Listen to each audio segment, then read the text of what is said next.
Now, depending on what calendar you use, we're either 3 weeks into spring, or it's the first day of spring, or the last day of winter, or something like that. But to be honest, I don't think it really matters which it is. It is just so nice to be able to sit outside, bit of fresh air, and not get rained on. And as you can see behind me, the sky is a deep blue, and there are white clouds, and you know, it's not a warm day, but it's not raining, and it's just been, I hadn't realised how much this week's weather had got me down. Actually, it's been like super windy and really wet, and I've been confined to inside quite a lot, which isn't my favourite thing. So it's really nice to be out here, although it's very windy, and probably the sound on this recording is not very good, but it is nice to be out here. It's Monday the 20th of March, and my daughter and grandson have come to visit me today. So it's been a bright and lively day, and I've had lots of help in the garden. And my daughter found a whole load of demijohns being given away. She had a look online, and there they were. She asked me if I wanted them, so of course I said yes please, and she's just brought them to me today. And this will help me make an awful lot of wine this year. And my little helper has decided the best thing to do with them is to drop little stones into them, because that presumably will improve them. So I thought today I'd show you what's happening in the garden, and what's in flower and what's in bud. And this little gem here is the first of the flowers on what I think, says she, hopefully, what I think is a blueberry plant. The polyanthus that I planted in the herbaceous border are looking lovely. They're sitting there amongst an awful lot of weeds, but they look nice. They're very cheerful. And the French bronze fennel is growing like mad at the moment, which is great. And over there is some lovage, and just behind it is some stinging nettles. Now I'm just going to go a bit of a close-up, because I was intrigued to see some American homesteaders talking about stinging nettles, and their stinging nettles look very different to ours, and ours are very slightly hairy, and all of those little hairs are stingy as well, and that's all over the leaf, not just on the edge of it. So I just thought that was interesting to share that difference. And the foxgloves that I planted last year, these are digitalis, are doing very well. They're coming up very strongly. All the strawberries that I planted in the food forest collapsed a bit in the wind. It's dried them out quite a lot, but they're looking like they're going to survive, which is very good news. And then across that little pathway to the small border around the pond that I planted a few days ago as well, and that all seems to be doing very well too. There are a few anemones, and I planted the culms of these quite late last year. I wasn't sure if they'd flower or not, but I'm very pleased to see they have. And at the far end of the garden, the apple tree I've planted here is blossoming. I'm not sure it's supposed to blossom this early, but I think that our weather is really confusing plants at the moment, and the fact that it is warmer earlier in the year is making them very confused, and it does make me wonder whether the old varieties like this traditional Bramley apple will survive into the next century without adapting. And maybe they'll adapt, which would be a great thing, because it would be really sad to lose these old traditional and fabulous apples. And through there, the birds are sitting around enjoying a bit of sunshine. They've had a tough few days as well, being blown around the garden quite a lot, and they've got very, very wet, very miserable yesterday, so I think they're enjoying drying out today. In the shrubbery at the front of the house, there's this lovely variegated plant with these pretty little yellow flowers.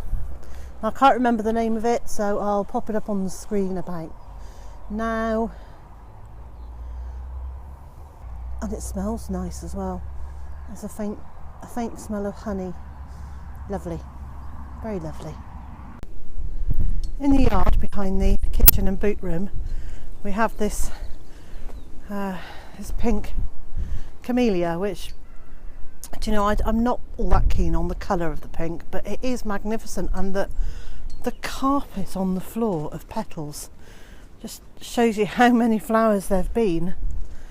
Absolutely smothering this plant.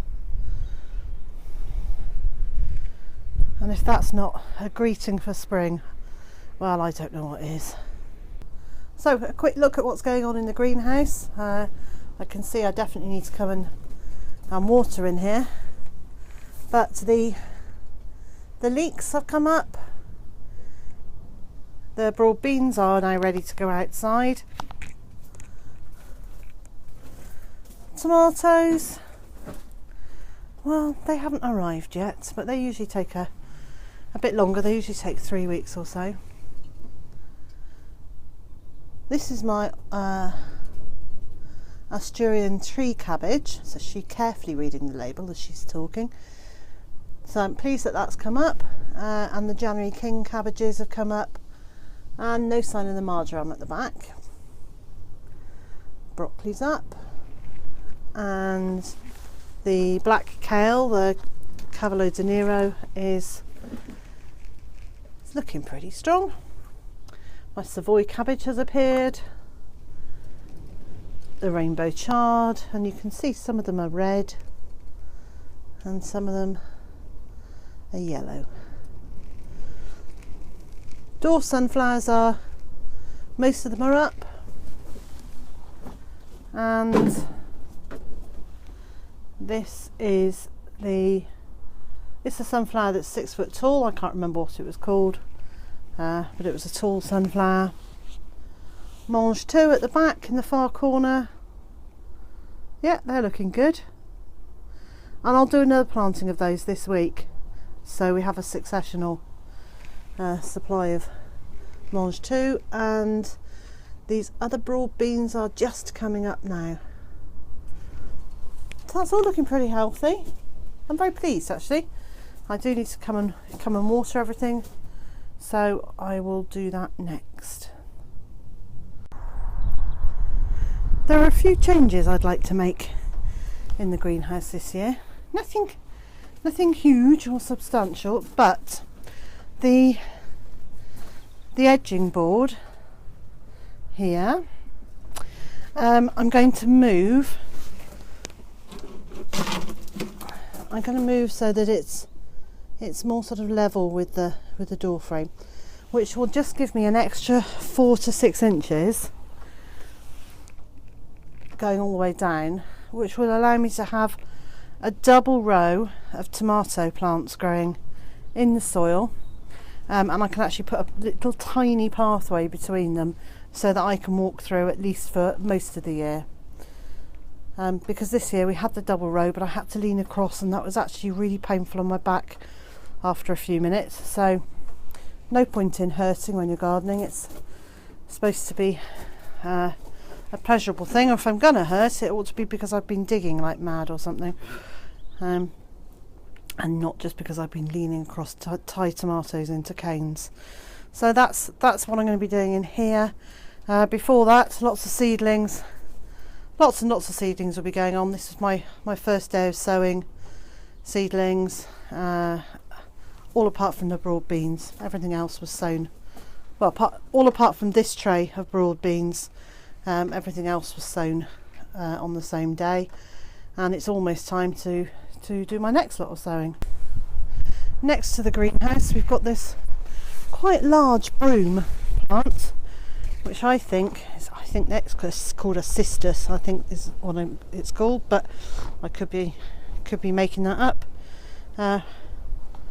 From a distance it's yellow, but close up it's cream and yellow. That's quite pretty.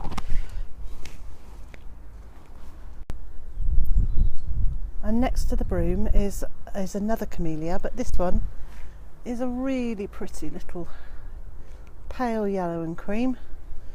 That's a spent flower, so that needs deadheading. So I've taken that away.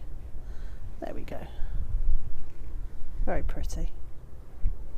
There's lots in this garden that's actually very attractive, and I probably don't stop and appreciate how pretty this garden is, or I don't stop and appreciate how pretty this garden is enough.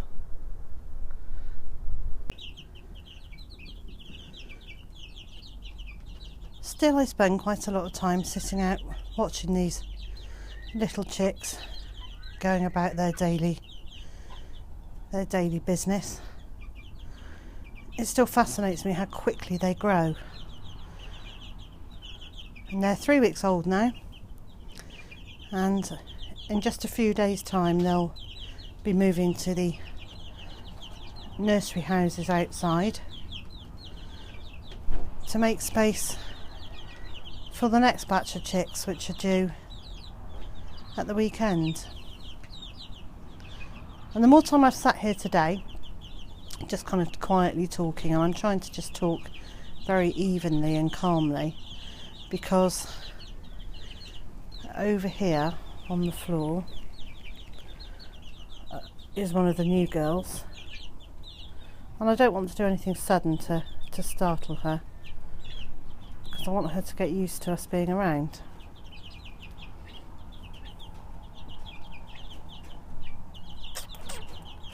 Hello, pretty girl. Hello. She's actually not that pretty. As chickens go, she's not a stunner, but that's not the point. The point is her eggs, which should be a deep brown, and hopefully she'll have a nice personality.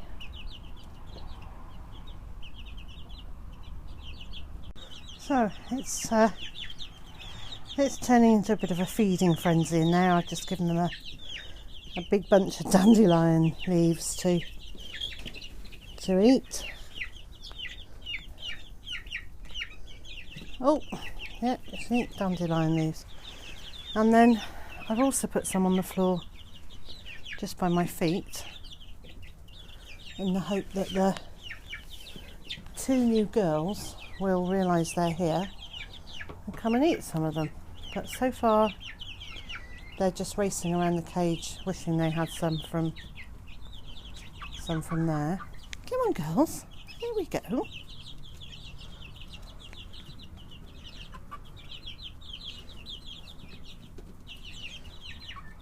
What do you think? You like your dandelion leaves? Not sure?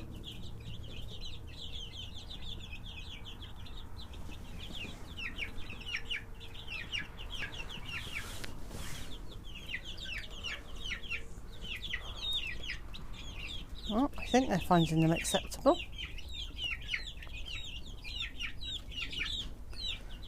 In the meantime, this lot are racing around. And I do this for them every day, come rain or shine. So it's not like they don't get them, it's just like they love dandelion leaves. If you're enjoying my videos, please press the like button, make a comment below, share it on social media, and of course, don't forget to subscribe.